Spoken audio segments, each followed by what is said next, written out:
Mas bora falar da arbitragem, bora falar do apito do Wilton Pereira Sampaio, a atuação dele, os lances que estão sendo discutidos por Palmeiras, Flamengo, as duas torcidas. Nós temos aqui já o primeiro lance que é reclamado pelo Palmeiras, muito discutido pelo Palmeiras, jogadores saíram de campo assim de cabeça quente, daqui a pouquinho tem declaração polêmica do Gustavo Gomes.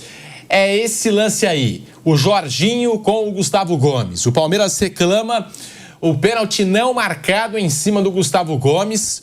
O Jorginho com as duas mãos aí nas costas do Gustavo Gomes.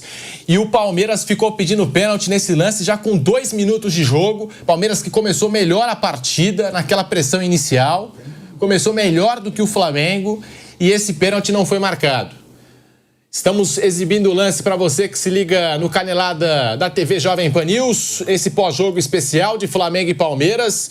Esse é o primeiro lance que se reclama, que se discute. O pênalti do Jorginho para cima do Gustavo Gomes, Vampeta, Bruno Prado e Fábio Piperno. Eu achei pênalti. Eu teria marcado esse pênalti para o Palmeiras. Olha lá, acho que a imagem não deixa mentir. Tá ali, ó, o contato, ó. O Jorginho com as duas mãos nas costas do Gustavo Gomes. Vampeta, Bruno Prado, Fábio Piperna, que está todo mundo aqui analisando no estúdio esse lance. O Wilton Pereira Sampaio, que foi o dono do apito no Maracanã e está dando o que falar.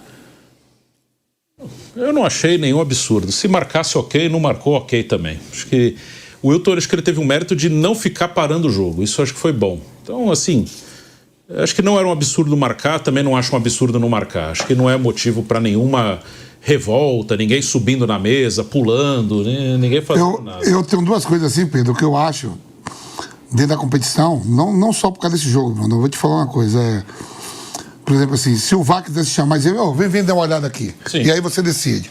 Outra coisa, depois daquela polêmica de São Paulo e Palmeiras, aonde o Abel fala que não foi nada, sim, muita gente agora vai ficar achando que qualquer coisa, ou qualquer pênalti do Palmeiras, mesmo sendo, vai achar que não é só por causa daquele lance. Não tem nada a ver, aquilo já passou, sim, foi um jogo, a gente tem que comentar outros jogos, mas eu já estava vendo muita gente aqui em rede social falando, agora o Abel quer reclamar desse pênalti porque ele não falou que o lance do São Paulo não foi.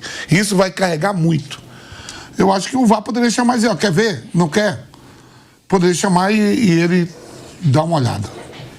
E tem muita gente destacando a informação do companheiro da transmissão do jogo, que o Abel Ferreira ficou indignado porque ele assistiu o replay desse lance e contra o São Paulo ele disse que não poderia opinar sobre aquele lance. Porque ele não viu. Porque ele não viu. É por isso que eu tô falando. Vai ficar muita coisa então, em cima. Do São Paulo, não viu. Vai ter muita gente condenando em cima desse jogo do São Paulo, que isso já é passado. Eu acho o seguinte. Mas como o futebol... mas tá muito na lembrança que faz o quê? Uma semana, 10 dias? Como uma o semana, mundo gira, né? Como o mundo gira no meio do futebol, 2 né? semanas. 2 semanas. O Mano Menezes, que antigamente tinha esse discurso, não sei se o Mano ainda utiliza esse discurso. Quando a bola rodar lá na frente, o Mano Menezes vivia falando antes, né? E é verdade, né? O Abel Ferreira falou que não conseguiu assistir ao lance lá polêmico de São Paulo e Palmeiras e hoje ele conseguiu assistir ao lance ainda no banco e reclamou e com certeza vai ser assunto na entrevista coletiva do Abel que a gente vai conferir daqui a pouquinho ao vivo aqui no Canelada. Eu acho que o empurrão é nítido. A questão é saber se esse é um empurrão suficiente para deslocar, para tirar do lance um cara forte feito o Gustavo Gomes. Eu acho o seguinte, mas nem sob tortura alguém vai me convencer, por exemplo, que esse lance foi menos pênalti do que o do Murilo no Arrascaeta aqui em São Paulo no primeiro turno com o jogo 0-0. Eu achei que não foi também. Então, é essa comparação que vai ser feita daqui a pouco. Como é que o lance aqui em São Paulo foi pênalti do Rio de Janeiro, não? Então, não vai, quer dizer, ninguém como aquele do Inter, Piperno, como aquele do Inter contra o Corinthians também.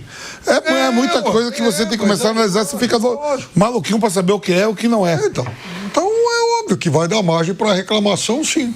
Né? Então, considerando o histórico recente de pênaltis marcados aqui no Brasil, eu acho que deveria ter sido marcado. Agora, enfim, a questão é, esse empurrãozinho foi suficiente para, de fato, deslocar o Gomes? Da mesma forma que lá atrás o esticar de braço do Murilo foi o suficiente para derrubar o Arrascaeta. E o segundo lance envolve o Pulgar, reclamação do Palmeiras, a solada do Pulgar no Maurício. A arbitragem não expulsou o chileno. Depois dessa solada, a entrada, a gente tem aqui o lance para exibir no Canelada, segunda edição, debatendo aqui Flamengo 3, Palmeiras 2, agora focando na arbitragem desse jogo, o comando do apito do Wilton Pereira Sampaio. Palmeirenses reclamando aí dessa entrada, dessa solada do Pulgar para cima do Maurício. É esse o momento, ó, é esse o momento em que o Pulgar atinge o jogador do Palmeiras e o Wilton Pereira Sampaio no campo deu cartão amarelo para o Pulgar e amarelo para o Maurício. Só isso que eu não entendi. Eu, nesse lance aí, eu daria só cartão amarelo pro Pulgar. Então, a gente até discutiu isso na transmissão, Vamp, porque... Eu não sei se ele... Eu acho que ele dá o cartão amarelo pro Maurício porque ele faz a falta no Arrascaeta. Nessa altura que ele pisou... Não vejo um absurdo... Não, eu não daria vermelho para nenhum dos dois. Eu acho que o Maurício, agora vendo o replay, é porque o Maurício faz a falta no Arrascaeta, né? É ele que faz a falta. Não. Deixa eu ver. Ele pega o Arrascaeta por baixo também. E eu daria... O juiz deixa o jogo correr. Não, eu não expulsaria ninguém ali, então, eu não daria amarelo por isso. Então, pra mim, a atitude dele foi certa. Porque contra o São Paulo, pediram a expulsão do Andréas Pereira também por uma solada dessas aí. Contra o Marcos Antônio, né? Nessa altura. Claro que aí não há... A gente vai até conferir de novo o lance, né?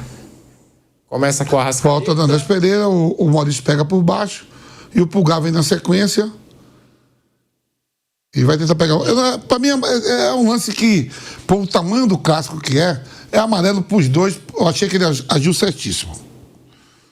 Porque naquele lance do São Paulo lá, São Paulo e Palmeiras, muita gente pediu expulsão do Andréas Pereira numa solada também. É por isso que eu te falo, ó, vai medir agora um monte de coisa por causa desse São Paulo e Palmeiras. Porque eu tô te falando assim, muita gente que, fora da torcida do Palmeiras, muita gente não vai achar que foi nada porque o Abel falou que o lance Palmeiras e São Paulo não foi. Sim. O pênalti. Sim. Vão usar isso. E vão usar o que você está falando aqui, você pegou o quê? O lance do Andréas Pereira, né? Que é outro jogo, não tem nada a ver. Para mim, ele agiu certo aí. Bruno Prado, sobre esse lance aí envolvendo o Pulgar e o Maurício do Palmeiras, e no campo, a decisão do campo foi amarelo para os dois. É amarelo. O amarelo pro Maurício, eu até acho que não daria amarelo pro Pulgar. O Maurício acha que é porque pega um pouquinho para não ficar de graça. Toma pros dois, pronto. Amarelo pro Pulgar eu daria. Se desse só pro Pulgar, tranquilo. É isso que eu teria feito. Mas aí viu que o Maurício, na hora que o Andréas Pereira empurra, então tava confusão, vou dar para não punir só um. Acabou levando o Maurício junto. Antes de exibir o terceiro lance aqui, que é o empurrão do Pedro no Fux, antes do lance do pênalti, que o Fux derruba o Pedro na área, tem o lance também. O Vitor Roque começou destacando aqui, né? O Palmeiras alega primeiro o lance do Danilo. Isso, do Vitor Roque. Faz a falta. O pênalti é pênalti. Isso aí, a bola é pênalti. Agora, a origem do lance, o Palmeiras está alegando que começa no Vitor Roque e depois termina no Fux com o Pedro. E o Léo Ortiz saiu machucado, o Flamengo ficou com 10 jogadores. Teve um momento que a bola saiu, banco do Flamengo pedindo alteração, o Wilton não autorizou a substituição, o Felipe Luiz, você estava comigo, eu digo, quer ver a merda que vai dar se sair o gol aí de alguém? E saiu. Que o Felipe Luiz já estava gritando lá, esperneando, e os jogadores do Flamengo. Mas faltou um pouco de malandragem ali também, mais um lateral, que eu acho que foi o Alexandre que pegou a bola e deu rápido. Isso, o Alexandre que devolveu rápido, exatamente. Aí tem essa questão da malandragem. Malandragem. Foi aquilo que aconteceu com o Flamengo e Corinthians em Itaquera. Mas ficou essa reclamação dos rubro-negros, porque o Flamengo ficou com 10 jogadores, o Wilton tem um lance aí, né? Não autorizou. Você vai mostrar qual lance? O lance do lateral? Não, é que antes de mostrar o terceiro lance que a gente separou, que é o empurrão do Pedro no Fux, você vai ter que mostrar esse lateral. Antes tem essa questão do lateral aí. Mas não tem esse lance aí? Tem? A produção tem?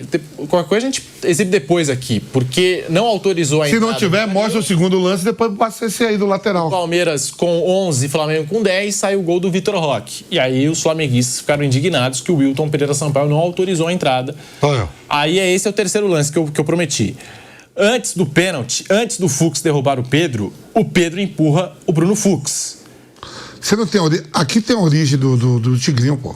E tem o puxão do Danilo não, mas... Vitor Roque na origem do lance. Perfeitamente. É isso. Pode pegar um pouco mais pra trás aí, se tiver. Puxão do Danilo no Vitor Roque. Os palmeirenses estão alegando isso. Primeiro, antes de chegar no Pedro e no Fux, tem um Danilo com o Vitor Roque pra gente ver com calma. O puxão do Danilo no Vitor Roque na origem do lance do pênalti para o Flamengo. Antes desse lance que a gente exibiu aqui, do empurrão do Pedro. Esse lance aí. É esse lance. Uma falta do... Eu sinceramente, se tivesse que analisar, eu analisaria mais o segundo lance, não esse. Você acha que não foi falta aí? Não.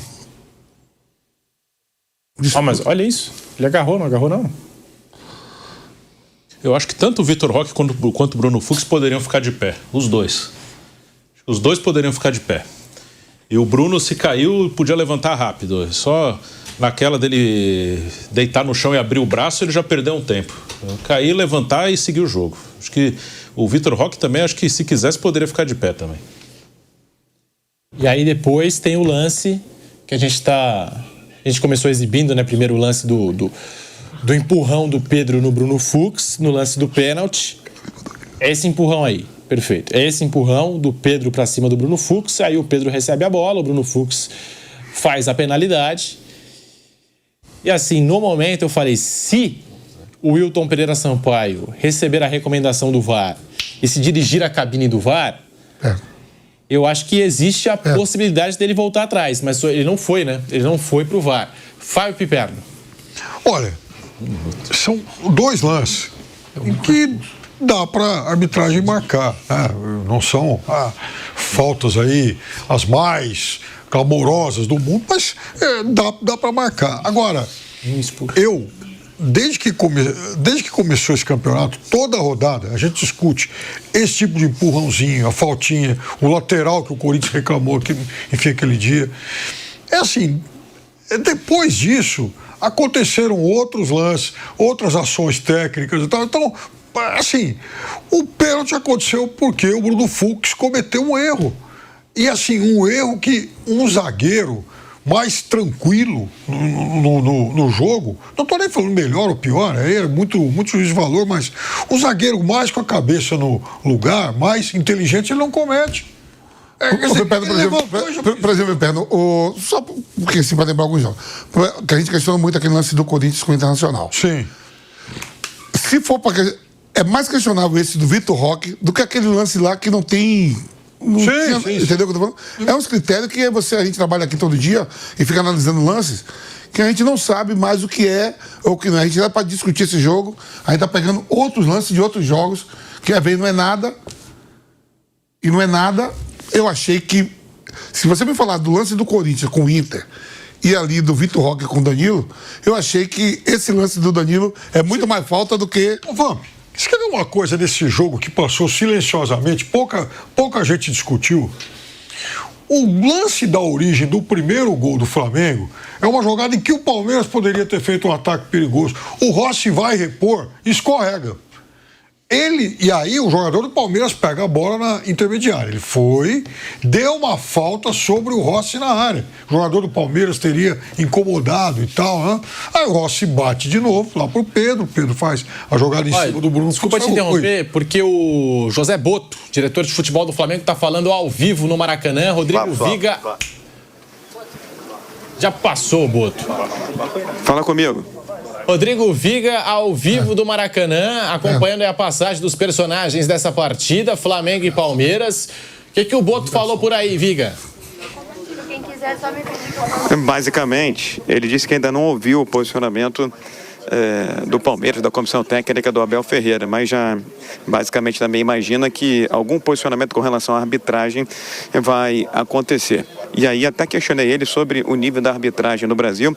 Ele acha que, embora alguns árbitros aqui no país tenham lá o emblema, o símbolo da FIFA, cometem erros grosseiros em partidas de times contra o Flamengo, a favor do Flamengo, enfim, de uma maneira geral, a arbitragem deixa muito a desejar. A gente fica aguardando, esperando aqui os jogadores, mas o fato é que a arbitragem vai estar na crista da onda. Eu não ouvi ainda o que foi debatido, o que foi dito pela mesa, mas o fato é que a arbitragem acho que vai ser comentada, vai ser badalada, vai ser muito falada até os jogos da Libertadores do meio de semana. Eu, aqui no Maracanã, fiquei com algumas impressões, por exemplo, se foi pênalti, se não foi pênalti, em cima do Gustavo Gomes, aquela mão nas costas do Jorginho, mas também tem um lance envolvendo a entrada do Danilo em campo na vaga do Léo Ortiz. Havia uma reclamação muito contundente dos jogadores do Flamengo e do banco de reservas para a entrada do Ortiz, para a entrada do Danilo na vaga do Léo Ortiz. O último gol do Palmeiras, o segundo gol do Palmeiras também, na origem do lance, teve a questão envolvendo a falta em cima do Bruno Henrique e, é claro, o pênalti em cima do Pedro. Teve um contato dele com o Bruno Fux, que estava de delivery hoje, né? Estava de entregador, antes daquele contato dentro da área. Os dois trocaram, me parece que, empurrões, e aí reside boa parte da reclamação dos jogadores do Palmeiras, da comissão técnica e dos torcedores do Palmeiras que estão se manifestando intensamente nas redes sociais. Mais uma vez, a arbitragem no foco, na crista da onda, companheiros. E a gente está aqui discutindo os lances desse Palmeiras e Flamengo, Flamengo e Palmeiras, vitória do Mengão por 3-2, e os lances, a gente já exibiu aqui três lances dessa partida, e a pressão para cima da arbitragem, já nos últimos dias, foi uma pressão absurda, né, para cima da arbitragem. A CBF definiu o Wilton Pereira Sampaio, desde o jogo contra o Bahia, né?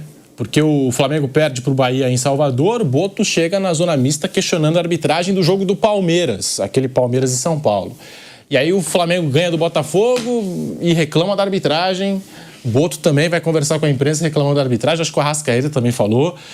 O Flamengo que anunciou na rede social a escalação do Wilton Pereira Sampaio com a hashtag, eu estava vendo aqui, deixa a bola rolar.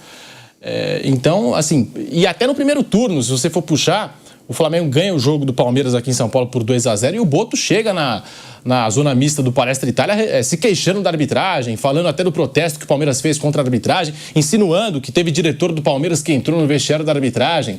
Então o Rodrigo Viga está por lá porque certamente alguém do Palmeiras deve criticar, deve se posicionar contra o apito de hoje, e o Boto, como disse o Viga, só está esperando o posicionamento aí do Palmeiras para poder falar também. Então, estamos a postos no Maracanã. Desculpa te interromper, Piperno, tive que te interromper porque o Boto parecia que ia falar lá. Não, então, a gente vai... Esse jogo teve um monte de faltinhas, de lances pequenininhos aí. Falta não foi lá no Vitor Roque e tal. Esse tipo de contato, claro que muita gente vai... Ninguém é isento, ninguém é bonzinho, ninguém sabe que é só a pureza aí do futebol. Eu acho assim, no caso do pênalti, repito, é um pênalti que é difícil a gente avaliar se foi ou não um contato suficiente para, de fato, deslocar o Gomes, mas, em compensação, eu acho que foi mais pênalti do que o lance do Murilo com o Arrascaeta no jogo do turno. De qualquer forma, no lance, por exemplo, nesse lance do pênalti do Bruno Fux, independentemente de ter ou não ocorrido uma infração antes, o fato é que o Bruno Fux comete um erro técnico que não pode cometer. Da mesma forma que o Aníbal cometeu um outro erro técnico na jogada do terceiro gol que não poderia ocorrer em um jogo que o Palmeiras começou atuando muito bem. Mesmo perdendo por 2-1, o Palmeiras jogava bem, né? Até aquele momento, o Flamengo tinha chegado 2 vezes em 2 erros e fez os 2 gols. Mas era o Palmeiras quem rondava a área, quem tinha alguns escanteios. O jogo 1-1, teve uma jogada lá pela esquerda em que o Flaco exigiu uma boa defesa do Rossi. Então o Palmeiras jogava bem. O Palmeiras perdeu o jogo hoje, deixando a arbitragem de lado, muito por conta de erros técnicos que um time, né, enfim, protagonista não pode cometer.